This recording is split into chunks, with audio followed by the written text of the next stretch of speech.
Knowledge is the key to wealth. Over the last 10 or 15 years, I've read hundreds of books.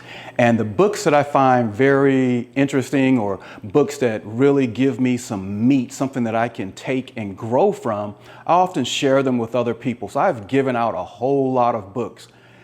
The problem with that is I've given books to people, and probably 90% of the time, they never come back and say, I got this from the book. In fact, I've actually asked some people, well, what did you think of the book? And they'll say, oh, I didn't read it yet. But yet they share their problems, oh, I'm in financial trouble, or my marriage is in trouble. And I ask the question, well, did you read that book? Oh, I didn't get to it, but I will.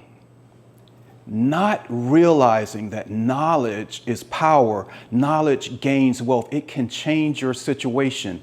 Get knowledge as it relates to business, money, whatever profession you're in, relationships, whatever the case may be, get more knowledge. That is the key to success.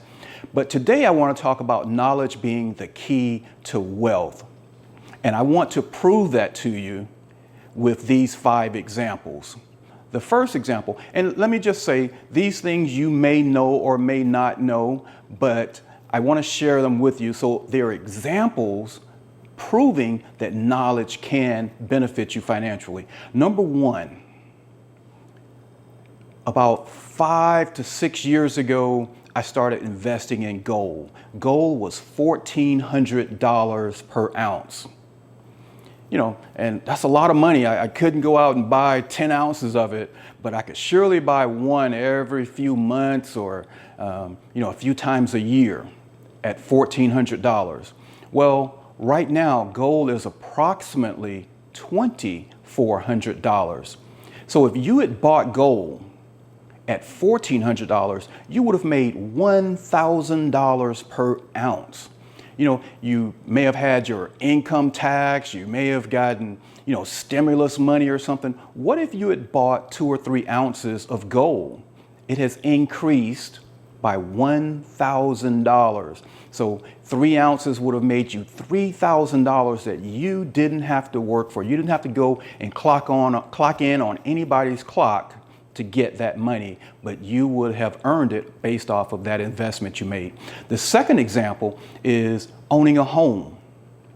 If you had bought a $400,000 home, and many of you live in your own home, you own your home now, but if you had bought a $400,000 house, which right now is about the norm, the average cost of a home, a $400,000 home over the last 3 years have ran up about 40% in value. So that $400,000 home would probably be, on an average, worth $560,000 now. So if you sold that same home, you would walk away from the closing with $160,000 cash in your pocket to move on to whatever the next investment is. Simple. We have to live somewhere. The third example, did you know that a 700 credit score, when we're talking about purchasing the average car, $50,000 car, a $700 credit score versus a $600 credit score could mean the difference of $200 a month on a car payment? What could an extra $200 mean to you? So having good credit, there's value in it.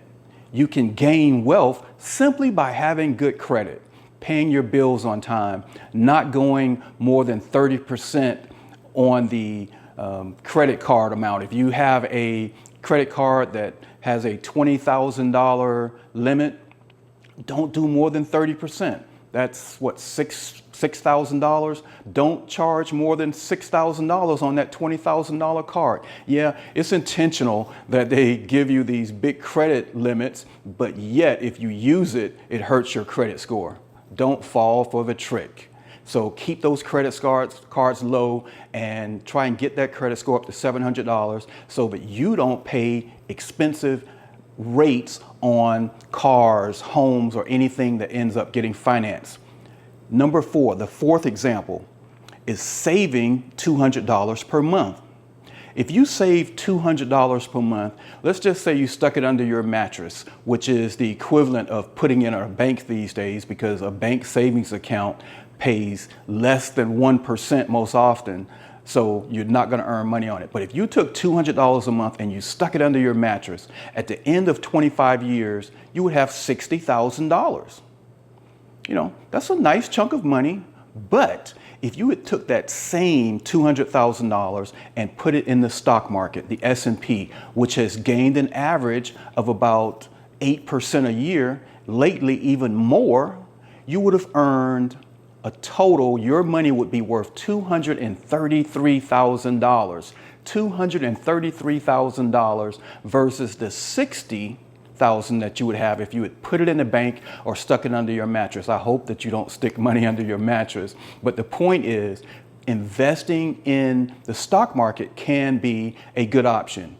Now, if you invest this month, it may go down in value the next month or even the next year. But over a long period of time, the stock market has averaged about 8% increase annually. So if you keep it in there 5, 10, 15, 20 years, you're going to earn on that money. You're going to earn an average of 8%.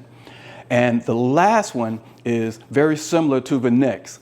One of the stocks that I like is Amazon.